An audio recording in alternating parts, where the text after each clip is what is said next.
Decíamos en el video anterior que lo que constituyó el origen allá en el tiempo de los griegos, lo que constituyó el origen, el nacimiento de la filosofía de la naturaleza fue esa disposición del espíritu griego a cuestionarse sobre lo que observaba a su alrededor, a no ser un mero espectador de la naturaleza, del universo, de los animales, de las plantas, de los astros, de la sociedad, de los hombres, etcétera, etcétera, sino, además de observar con gran agudeza todo lo que a su alrededor ocurría, cuestionarse, entonces añadir a la observación el cuestionamiento, la pregunta por la causa de todo aquello que se presentaba ante sus ojos. A esta disposición particular del espíritu griego se le ha denominado con el paso del tiempo admiración, la admiración filosófica, que se distingue de lo que hoy en día quizá llamamos admiración en el lenguaje corriente, cuando se dice que admiramos, por ejemplo, no sé, a un deportista, a un cantante, a un artista, a un pintor, sentimos admiración ante su obra, ante lo que él puede hacer, ante sus habilidades. No, digamos que es un concepto parecido, pero no exactamente igual al que aquí queremos llamar admiración filosófica. La admiración filosófica consiste en observar lo que ocurre a nuestro alrededor, ya sea una cosa, un fenómeno, un suceso, un evento, algún aspecto que nos llama la atención y no solo admirarlo, sino cuestionarnos acerca del porqué de aquello que está ante nuestros ojos. Y por otro lado, dicen los historiadores de la filosofía que esto que estamos llamando admiración filosófica es una especie de temor. Recuerden ustedes que el temor, entendido en toda su generalidad, es aquella pasión que surge ante la presencia de un mal ya sea real o solo aparente. Reaccionamos ante lo que entendemos que es un mal, reaccionamos con esa pasión que los clásicos denominaron temor. Pues bien, Aristóteles, y con Aristóteles toda la tradición griega, reconocía que el hombre era un animal que deseaba de manera natural, espontánea, saber, conocer. De hecho, lo dice al inicio de su libro La Metafísica. Allá en la primera página, casi que en el primer párrafo, si no me equivoco, dice: todos los hombres desean por naturaleza saber. Por lo tanto, si el saber, si el conocimiento es un impulso, un deseo que está inscrito de manera innata en la naturaleza humana, lo contrario de saber, que es ignorar, desconocer, pues vendría siendo un mal para esa naturaleza humana. De esa manera, desconocer o ignorar la naturaleza de los fenómenos que ocurren a nuestro alrededor o de las cosas que nos rodean sería un mal del que habría que huir, del que habría que alejarnos. Pero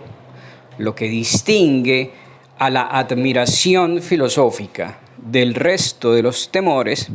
es que, si bien surge de la aprehensión, de la percepción de una ignorancia como mal, nos impulsa a buscar, a tratar de encontrar la respuesta, el porqué de aquello que inicialmente me provoca admiración porque lo desconozco. Entonces, en esto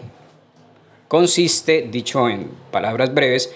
el espíritu griego, el espíritu de admiración filosófica, un temor ante la naturaleza, pero un temor que me lleva, que me impulsa no a retraerme y a apartarme, sino a buscar la respuesta, el porqué, la causa de aquello que está frente a mí y que desconozco. ¿Y por qué les estoy diciendo esto? Porque decíamos al inicio del anterior video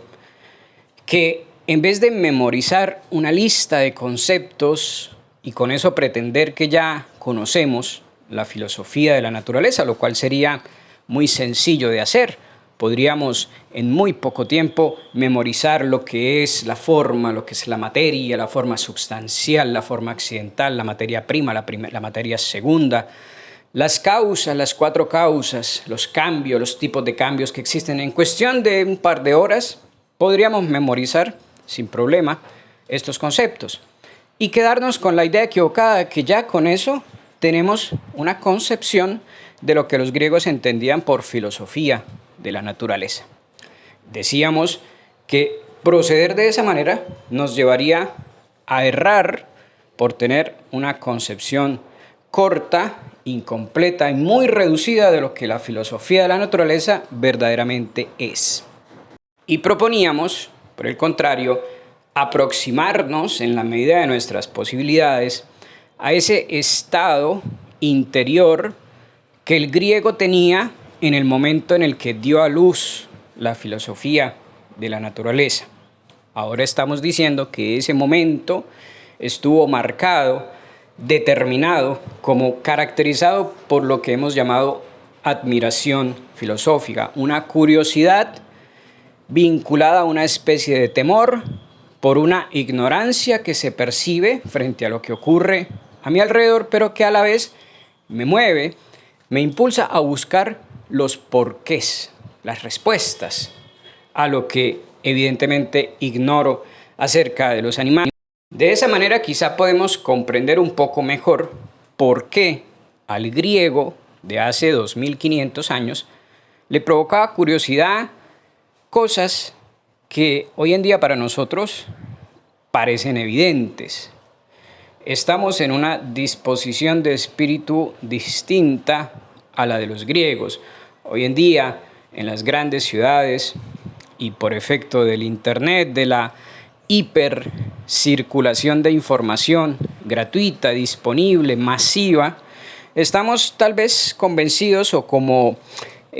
presas de un espejismo informativo que nos lleva a creer que todo lo sabemos y que lo que no sabemos tarde o temprano